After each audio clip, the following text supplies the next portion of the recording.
Welcome to DYW Newscape with your host Aidan, and today I am joined by Darren Altman to talk about how to get into his profession of voice acting. Hello, Darren, and how are you today? I'm very good, thank you, Aidan. Thank you for having me on. That's okay. Thank you for giving up your time today to support developing the young workforce and to help me show young people how to get into your profession and tips on how to cope throughout lockdown. So, Darren, what is your profession and how would people know you? So I'm a voiceover artist and I'm an impressionist. They might know me from Britain's Got Talent. I reached the semi-finals of that a few years ago doing impressions. But yeah, so just I sort of work from my studio here. I'm in my home studio and I do lots of different voiceovers, TV, radio ads, TV stuff, promos, animations. In store, when you're walking around Asda or Co-op, you might hear me trying to sell you, I don't know, butter or something. So yeah. So, is there a TV ad or something that people would have heard your voice from? Is there a product or that people would know you from? um, if they go on to Sky Nature, that's Hmm. me doing what they call the sponsorship bumpers, which is the promo stuff. So they'll hear me saying Sky Nature, sponsored by Disney World Orlando, or whatever I said.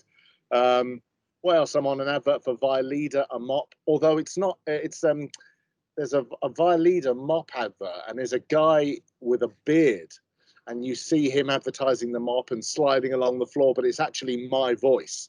So I Hmm. dubbed him. What else? I do lots of different stuff, lots of radio ads. There's I did something yesterday for Papa John's Pizzas, which is going to be on the radio. I forget, to be honest, a lot of the time. Is there a voice that some young people might remember you doing from Britain's Got Talent? Um, what did I do there? I did Gordon Ramsay. Hey, big boy. Yes, oi, get out my kitchen, young man. Well done. I did that. I did Boris, Boris Johnson. Yes, Castigat, Rudendo, Morris. Yes. I did him. I think I did Jeremy Clarkson on Who Wants to Be a Millionaire. Lots of different things. So, how did you get into your sector of work then, Darren? So I was a drummer for years, a jazz drummer. So I did my degree at Leeds College of Music and the Guildhall School of Music. And I played drums for years at Ronnie Scott's Jazz Club in London. I was in Abbey Road studios recording albums and Mhm. music for films and TV, and a lot of jazz gigs and tours. And then I've always had a very musical ear and been able to impersonate people and take Mickey, really. I made a very crude voiceover demo and got my first agent quite a while ago. Excuse me, and then it sort of progressed from there, really. So now I'm a voiceover full time. But yeah, I just made my own demo. So, what sparked you to get into voiceover acting? Do you know? I don't even know, Ethan. It's not like I had a plan. I just did it. I remember I had a computer and I downloaded some software. It was called Cool Edit, and yeah, and I was messing about with that, and I bought a cheap mic, or I may have even had this cheap plastic mic that came out the computer, so it could be very good. But I made this demo, and I got my first agent, so they obviously heard that I got a good ear, and very quickly they sent me off to do TV adverts and computer games. I was the first voice of Giacomo Men's Clothing when they first started advertising on TV. Giacomo. Um, and so yeah, I didn't really have a plan. It just sort of gradually happened. So, how old were you when you first experienced voice acting then? Oh God, here we go. Uh, a lot older than you. You're 17. Yes. So how old was I? Okay, so I think I must have been. Uh, Let me think. 2005. 30? 30, 83, 93, 2000. No, before then. maybe late 20s, early 30s, 30. Yeah, yeah, just before 30, something like that. I've been doing it about 15 years or so. Yeah, So why did you transition from playing the jazz drums to going into voice acting? it's a good question. I don't know. I don't know. I'll tell you what I did get. I got pretty pissed off with driving into London and double parking, getting a ticket, taking Hmm. my drums up the side entrance of, this is when we were doing lots of functions. Do you know what a function is? What we call functions? No. Okay, so musicians do lots of functions, and they're all your weddings, your bar mitzvahs, your Oh. award ceremonies, all that sort of stuff. And I just had enough of like going out on a Friday night, having to have my drums set up by 4 or 5 o'clock to do a sound check, taking my drums through up the service lifts through the kitchen, and then doing the sound check, doing the gig, and then 12 o'clock at night taking it all down and doing the same. And without wishing to be crude, I was making more money in an hour than I made doing, going out for 10 hours. So I thought, put two and two together. And very quickly I thought, well, if I can do more of the voiceovers, then I can stop going out and doing all this drumming. I mean, I did enjoy it. I loved playing with other people. Jazz music is very creative. So when you're playing and doing big bands, still am a very good reader. I read music fluently. But doing what I do is enjoyable, it's creative, and I can do it from home. So yeah, it just the transition sort of happened naturally, really. So how would you say you're so well known today then? Certainly not famous, but I mean, maybe from my impressions really. And I do a lot of stuff on social media, so I try and when when I when I can, I'll put a video out. I'm just editing a video at the moment that I filmed today. And so I put a lot of videos out, viral content, deep fake stuff. Do you know what a deep fake is? No. Okay, so deep fake is when they take a person, say, could be anyone, Donald Trump or Boris Johnson, they take their face and put it on top of an impressionist like me, and then we do the voice. And the technology is amazing. It's like those apps you get, on your phone, but better. And you really can't tell the difference. I did a Donald Trump deep fake, and it's got 2.5, 3 million views on TikTok, and my channel it's got about 150,000 views on there, and it's amazing. Donald Trump was doing yoga and doing all ASMR nonsense. It was funny.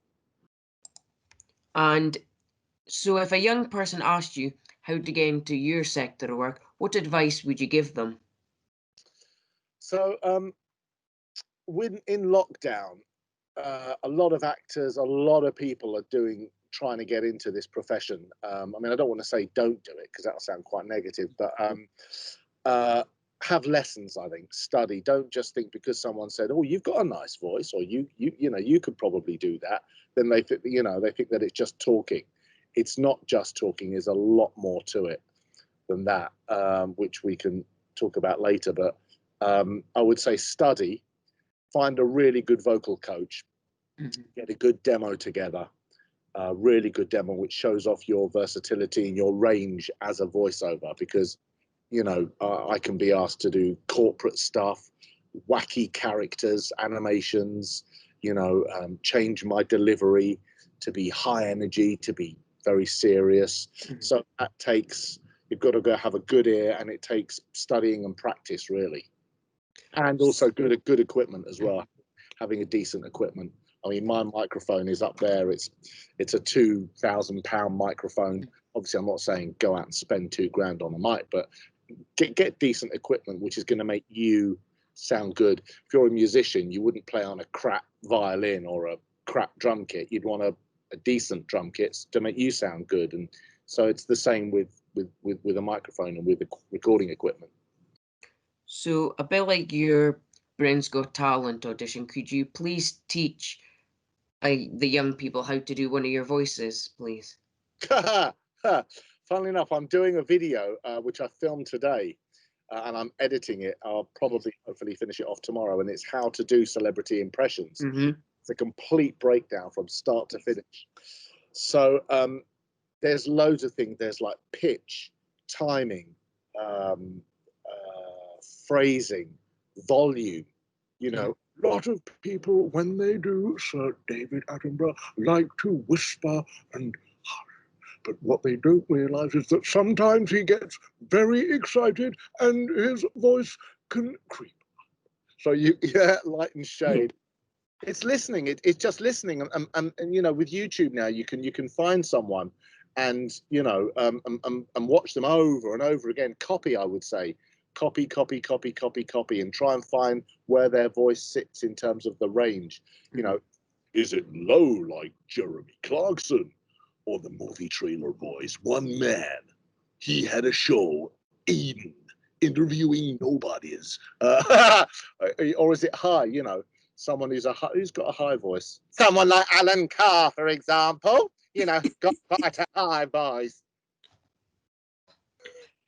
With so many sectors closed just now, how would you suggest to young people to still be creative and try and find ways to develop their skills that are linking to your sector of work? Well, I've got a home studio, and the vast majority of voiceovers will have home setups now. I think gone are the days really where I mean, there's obviously loads and loads of studios in London and Soho, and all over the place where you go, and they're beautiful creative suites with big cinema rooms and incredible speakers. You can do it all out. You can do it from home. I can do a recording session where the voiceover, the client will send me a script. I have someone in Italy directing me. The client might be in Germany. The producer might be somewhere, and they're all in my headphones. So I put these on, and they connect, and I can hear them, what we call down the line, you know, down the computer, and so it can all be done from home if you've got a recording studio that doesn't, you know, if you can't just plug a mic in and then talk, because you'll hear the echoes of it all bouncing around your room, which isn't a good sound. But if as long as you've got what they call acoustic treatment, like I have, then you're in business. You can do anything from home. So how many hours do you think it takes to become a voiceover actor?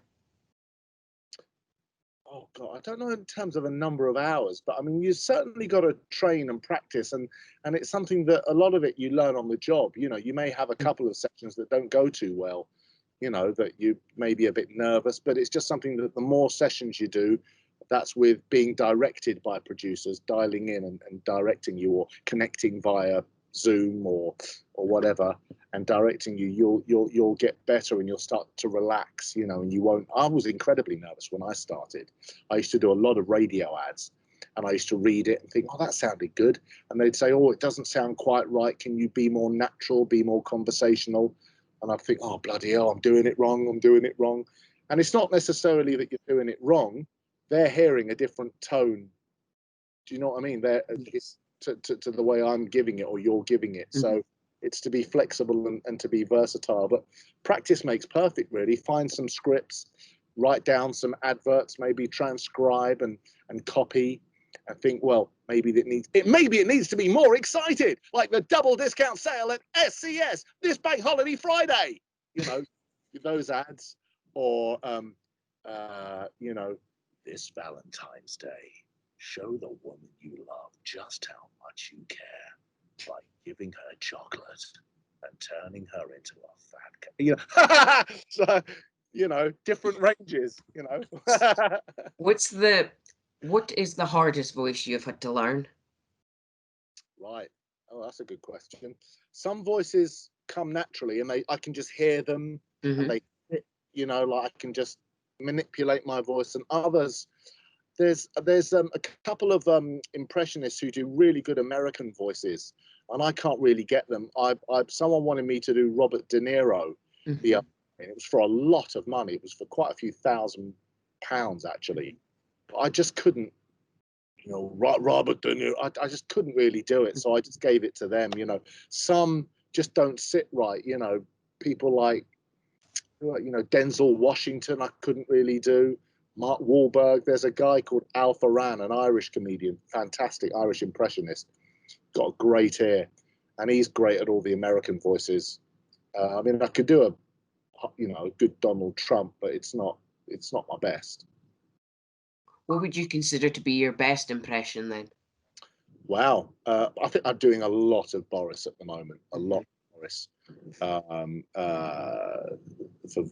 companies all over the place. David Attenborough.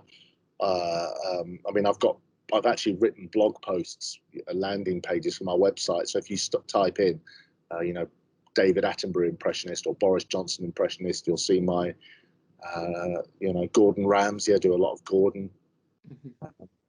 Yeah, it's all good fun. I'll tell you who I like doing. Do you watch Gogglebox at all? Yes. And in Leeds, sisters Ellie and Daisy. And in Manchester, the Malones.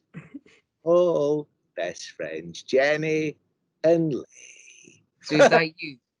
No, it's not. It's Craig Cash. Oh, I'll tell you what. I got a call. The sponsorship bumpers for the cars. What are they? Renault or something? I don't know. Yeah. They were trying it. They wanted to try out a few. So instead of getting Craig Cash in just to voice the demos, they got me in to be Craig Cash. So I had to go into a studio in London and say, driving round Manchester was Aiden, or whatever it was. Are you working on any new projects just now that you're allowed to talk about? Well, that's in Scotland, are you, by the way? Your voice is great. Whereabouts? You in the north? Northeast. Yeah, Yes. northeast. Yeah. Is it above Aberdeen? Yes. I've got a friend in Port Gordon. Do you know where Port Gordon Oh, is? that's not too far. Right. Near Bucky. Bucky. Yes, we're not far from Bucky. Oh, are you? How far? We're about 17 miles from Bucky in a town called Elgin. Elgin. Yes. Yes. I've been to Elgin. There's a whiskey shop, a really good whiskey and wine shop on the high street as you go Gordon down. and MacPhail. That's it. Yes. Yeah, I've been to her because I went up to see him. You can edit this out. I went up to see him, and yes, I wanted to buy him a really decent bottle of whiskey. So that was recommended. We drove to MacPhail, beautiful place. As you go in, on the left is the whiskies, and on the right is the wines. Anyway, what I'm working on at the moment. What am I working on at the moment? Someone asked me to do a character for a theme park as you're walking around the theme park to play this character. We'll see if that happens. So what theme park's that?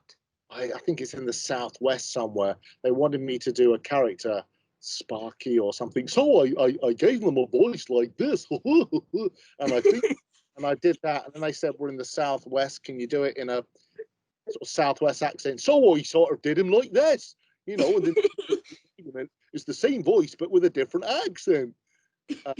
So we'll see if that comes out.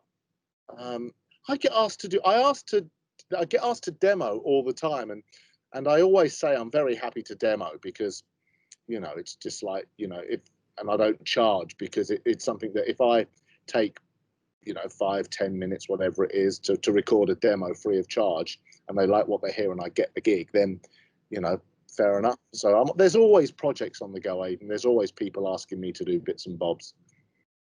The next segment on DYW Newskeep I am calling Questions from Your Soul. They are questions inspired by the new Disney film called Soul and aims to help young people at home get through the New Year lockdown while having fun with their family and their friends via Zoom. So Darren, can you please tell me, where are you the most happiest just now?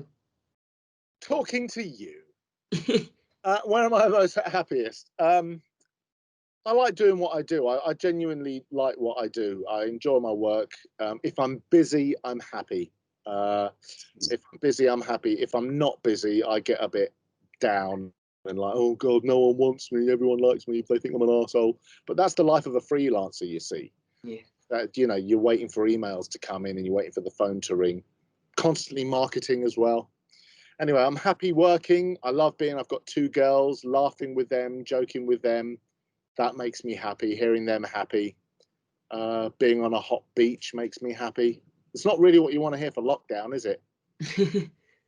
Um, yeah, just as long as I'm busy and I'm productive and I'm doing well, sort of professionally, I think it feeds into my personal life. You know, if I'm sitting around twiddling my thumbs, I can get a bit, have to keep your spirits up. So what music are you enjoying listening to just now to help you get through the January lockdown blues? I listen to a lot of I see, being a musician, I listen to a lot of jazz, Latin music.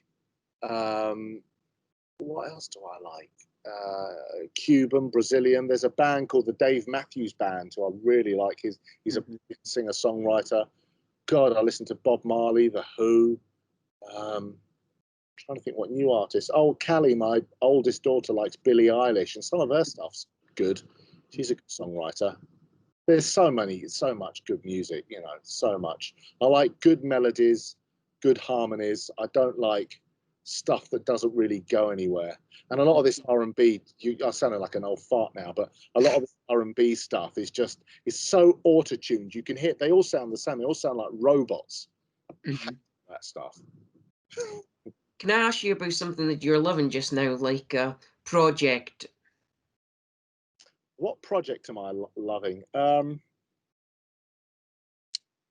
Uh, well, this thing that I'm editing, like I recorded, I scripted out this how to do celebrity impressions. This is just for me. It's not paid work. It's just for my YouTube channel. So I scripted it out. I broke it down into sections, like I was telling you about, pace and tone and volume and all this. And I filmed myself today, like all good YouTubers. Got my ring light. Mhm. So I filmed myself today and I started editing it, and I like that process. I think that's, it's creative and can add effects to it, and Mhm. I'm really anal, because what I'll do is I'll do it from start to finish, make it, then I'll take the video, export the sound into my sound recording software that I use for voiceovers, Mhm. that, take out any little noises, so anal, and then make that sound good, then take the sound, put it back into iMovie. But I enjoy doing things like that. That's great. And when I can get it all looking nice and sounding nice, yeah, that gives me pleasure. Is there any TV or movies that you are listening or watching just now that you would recommend to the young people? Oh God. Um, well, the last film we saw was what's the new Pixar one with the jazz? So, So there you go. Yeah, we saw okay. that. That was brilliant. That was good. Mhm. Enjoyed that. It was really clever, wasn't it? Yes, The concept, amazing. really good. Yeah, A that was. good January film. Yeah, I'm not one of these people that does box sets. You got people who say, "Oh, you got into this? You got into The Crown? You got." Oh yeah. I don't really do box set. We watch a lot of crap, like Mhm. reality stuff. First dates, and like, because by the time we've put the girls to bed, we've got an hour, me and my wife. So we will just watch a first dates, or Have I Got News for You, or Mock the Week. I like that sort of stuff. Mhm. That's funny. Family Guy, I love. Do you watch Mhm. Family Guy? Yes. It's great. The Simpsons is funny. Callie's into The Simpsons now. Family Guy, I love. I love. Can you Uh, do any impressions from Family Guy? Lois, where's the fat man? I'm gonna kill you. Lois. um, uh, hey, Peter, do you fancy going to the clam for a drink? Giggity. I don't do any Family Guy impressions now. Yes, and then there's that Chris Griffin. He's got some nice legs. So, so who is your inspiration to do the job that you do just now? um, I love good impressionists. I mean, when I was growing up, Spitting Image, which has come back on Brit, Yes. but the original series, there's an impressionist, Chris Barry, who went on to be, is it Rimmer in Red Dwarf? Who's the one with that hologram? Is that Rimmer? Oh, It wasn't uh, really a. So he was in Red Dwarf, and he was in. Chris Barry was brilliant. Phil Cool, M. Rytel. There's a Scottish impressionist who's amazing. He's up in Scotland, and he's called Lewis McLeod, and he's really good. I love him. He's got great hair. He does a really good Jeremy Vine on Radio 2. Jeremy Vine. 1 minute he can be really, really. And that was the Lighthouse Family. And coming up, we'll be talking to the owner of Britain's fluffiest dog. First testicular cancer. He's good. So how would others describe you when you're doing your work? Oh, when I'm doing my work. Versatile, probably. I get people asking me for a lot of different things. I mean, so I've got a heater here, I'm just turning off. We do a lot of corporate stuff, so a lot of boring stuff that I read, and if it is, I read it, edit it, send it off, and if you were to come up to me and 2 minutes later and say, what was that about, I wouldn't have a clue. I read it, and you try and sound like you know what you're talking about, informative and professional and knowledgeable about the subject. But so what was the question? I'm rambling. How would others describe you when you're doing your work? Versatile. I think I'm very versatile. I will always happy to demo different styles, different reads, even if it's a straight read. There's loads of styles you can deliver, even if the content is boring. I mean, I deliver, I've read stuff about health and safety on oil rigs, but you have to make it sound interesting. And, no matter what you're doing, whether it's an in-store advert for DW Sports or a health and safety thing for an oil rig, it has to sound, you have to get people's attentions. So what would you consider to be your greatest achievement? In voiceovers, I would say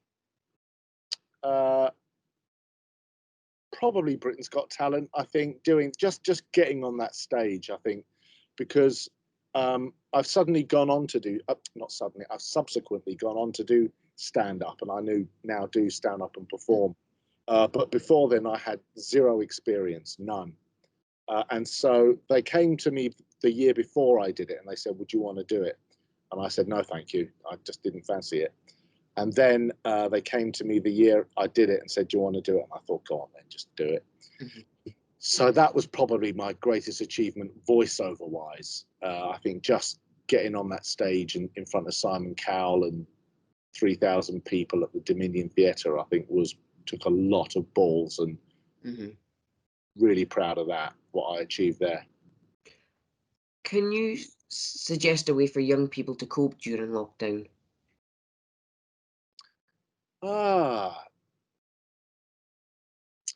Keep active.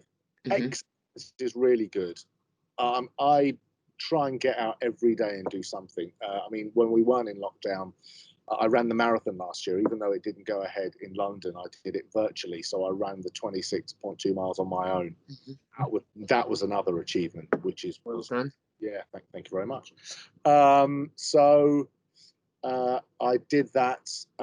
Exercise is really important, not just physically, but mentally. And I think doing something, whether it's a workout in the gym, if you can't do that, if you've got weights, do it at home. Of swimming, I swim a mile. Obviously, the pool's shut, so you can do circuits. If you go to YouTube and type in home workout, I'm sure you'll get, Joe Wicks, or have you heard of Insanity? No. Insanity is a home workout using just your body weight. There's no weights, but it's brutal. You're doing loads of press ups and plank runs and side to side, and it's high knees and running, and it's really, I mean, by the end of it, you're on the floor sweating buckets. Even if you're not up for that, or you've got an injury, walk. I did 2 discs at the bottom of my back, so I can't really run at the moment. So I just put on podcasts. I love listening to podcasts, and I'll walk for 2 hours. I've got a Garmin watch because I did the marathon, and I set that on just walk. So I tell it I'm walking, not running. And after 2 hours, I've done 6-7 miles and burn hundreds of calories. So I think get out and do some exercise is really, and what that does also, it sort of informs your choices for the day. You're less likely to eat crap if you've done a really good workout.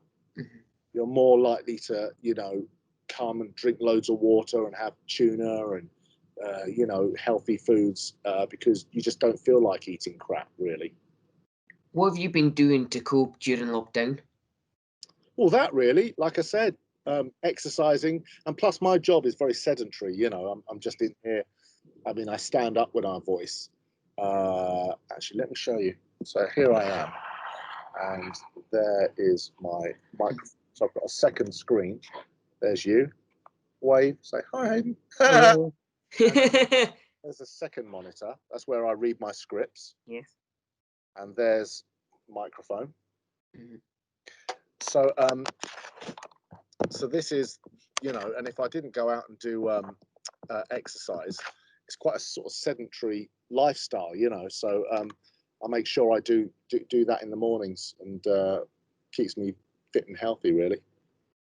So for many young people that have talent or is scared to go on Britain's Got Talent, how would you encourage them just to push themselves a wee bit extra and decide that I do want to audition or I do want to go and show my talent to others? Ah, right. Good question. I would say, first of all, be realistic. Do you actually have a talent? Do you actually think that you're good at something? And I mean genuinely, because if you're one of these people that go on there and just are clearly deluded, there's no point. You'll get buzzed off, and you'll make a fool of yourself, and that'll be it. You've died in front of 11 million people. That's not good. You know, if you genuinely think that you're good at something, whether it's singing songs, doing impressions, dancing, whatever it is, you know, playing the guitar, whatever it is, if you genuinely think you've got a talent and you don't think that you'll get buzzed off, just do it. You know, it really just changes your perspective on the world. And I don't want to be too dramatic, but it really did. You know, I'm more likely to just think, fuck it, and do stuff like doing a marathon on your own. You know, I wouldn't have. Well, I mean, we didn't know we were going to be on the lockdown, but when I did it, you know, I never in a million years thought I could run a marathon. But doing Britain's Got Talent, you know, I just thought, bollocks to it. If I start now, I've got 6 months to train, and I'll do it. So I did it, and you know, doing stand up, you know, I'm only been doing that a few years, and I still get really nervous before I go on. But you know, I just think bollocks to it. What's the worst that can happen? And I've died loads of times on stage. You know, sometimes the audience think you're the funniest thing, and then sometimes they look at you like you're bloody mad. You know, but you just do it, and just think what's the worst thing that could go wrong? So, what are your aspirations or your expectations for your career after this lockdown's finished? Just to carry on, really. I've got some. I mean, I want to carry on getting fit and healthy. I can't wait for the gym to open and the pool so I can do that every morning. You know, and I miss that. Uh, and just to carry on, I've got a few. I've done a few bits of animation. I did something on Netflix. Mm. A few bits and pieces. I did an animated short for RTE in Ireland before Christmas. Where I was Father Christmas. Hello, little boy. So I did that. So I'd like to do some more animation. I did. Did you see there was a thing on ITV, the real Full Monty on Ice? Yes, I did see that. It was very good. Well, that was me doing the voiceovers for that. I did the real Full Monty on Ice. Wow. Yeah, I did that. Sounding a bit like Peter Dixon. You're so money supermarket. The double discount sale at SCS. You know him? E4 on your telly box. So I'd like to do more of that. That was good fun. Just to carry on, really, and just to be busy. As long as I'm busy and doing good work, I'm happy, you know. So, what is your favorite type of work? Do you prefer working and doing voice over impressions for adverts, or is it for TV shows, or what is your favorite? Um, I think as long as I'm creative, being creative, you know, you can do radio ads, and they don't pay well, really. I mean, local radio ads don't pay well at all, really. Uh, but you know, you're working with producers, and as long as you're doing stuff which is sort of creatively fulfilling you. I mean, like I said, if you're narrating 3 pages of A4 about the BC137 Court spring valve, which I've done, fucking hell, you want to die. But I mean, but if it's something which is fulfilling you creatively, and get your juices flowing, then it's fine. Whether it's a TV stuff, it's nice to hear yourself on TV. It's nice to hear yourself on the radio. I drive along, and I listen to, and I think, look at the radio. I think, oh, that's me, is. That's quite fun. Or or you're on TV and you think, that's me. I did that. That's quite nice. Do you hear yourself much on the TV or the radio? There's a local radio station. Funnily enough, it's local to me in South London. It's called Radio Jackie, and I do a lot of stuff for them. But the production company is out in Norfolk for some reason. I do myself on them.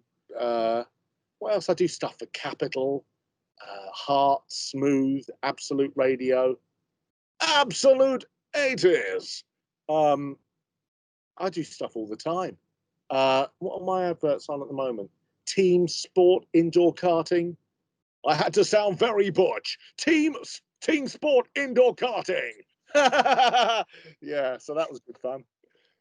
Yeah. But yeah, I do. Yeah, on TV and radio. Yeah, it's fun. So what would you say is your most favourite impression to do? Favourite impression? Mhm. If I've got one, I quite like Gordon Ramsay. Because there's so much to him. He emphasizes certain words in his sentence to illustrate his point. So he's got that. And then, oh God, can't we get anything fucking right? Hey, big boy, young man, all of that. That's quite. So when you go around your house and you're walking down the street and you're just casually talking to someone or just on your own walking around, will you just click into a voice and start doing one? It depends. If I'm trying to work something out, like I say, Callie's been watching a lot of Simpsons, so I've been trying to do some of them. Homer's tricky. That's okay, Bart. You tried and you failed. The moral is, never try. And Homer's dumb as a mule. So I've been trying. And the Lord said, let he who is without cast the first stone. No, you may not take that comic. That is a limited edition, number 200 the first. What else is there? Worst day ever. So I'm trying to do a few Simpsons. Yeah. Yeah, but I mean, if the TV's on or the radio, I'll try and pick up on the voice, and maybe I'll try and walk down the street and just find out where it sits. With YouTube now, it's quite helpful to actually look at the people, because you can sort of physically see what they're doing. Dan Castanella, he does Homer. When you see him doing Homer, he puts his tongue like on the roof of his mouth. So that's a clue to how you should do it. So do you think Excuse that me. you doing voice acting has excelled since you've been on BGT and people have seen your face a bit more? Yeah, I think so. I think it's just giving you more of a presence, really. I mean, I was doing quite well before then, but yeah, definitely. And it makes me known, I guess, for being able to do impressions more. But there are days I haven't done a job today. Mm-hmm. I don't think I've done a job. I've had a few inquiries and done a few auditions and sent a few demos off, but I haven't done a job today. It's just not busy at the moment. So, you could take it personally, start to worry and think, oh, bloody hell, but I mean, or you could just think, well, it's lockdown, there's nothing really going on. So anyone that is, so for anyone that thinks they are good in their sector of work but wants more presence or that, would you suggest something like BGT or that would help them get more out there? Yes, I mean, if you do well, Hmm. If you do well, whether you get 4 yeses or get into the semi-finals like I did, or make it into the finals, then obviously it goes without saying, your status is going to be elevated, and it's something that you can, I'm I'm sort of over talking about it. I'm very grateful for it, but I'm Yes. pretty over it now. Just talking about it quite a lot. But it's it was definitely a stepping stone. And don't forget, I think 11 million people watch my semi-final, so that's not to be sniffed at, and I still get recognised, in the street and in supermarkets. People look at you and what have you. So yeah, it's a good stepping stone. It's a good platform. Is there a lot of hours doing Britain's Got Talent? Whole day film. I mean, they're making a TV show, so it was a whole day filming. And after I did, after I got the 4 yeses, I think I was in the last few to go on. I was in the afternoon or the evening Mhm.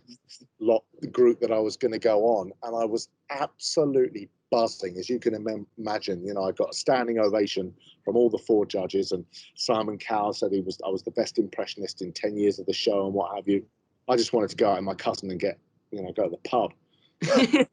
But then you have to have you walking around, and they have show you filming the theatre. Well, when you see someone, walking out the theatre, they haven't just filmed you once. They do that 4 or 5 times.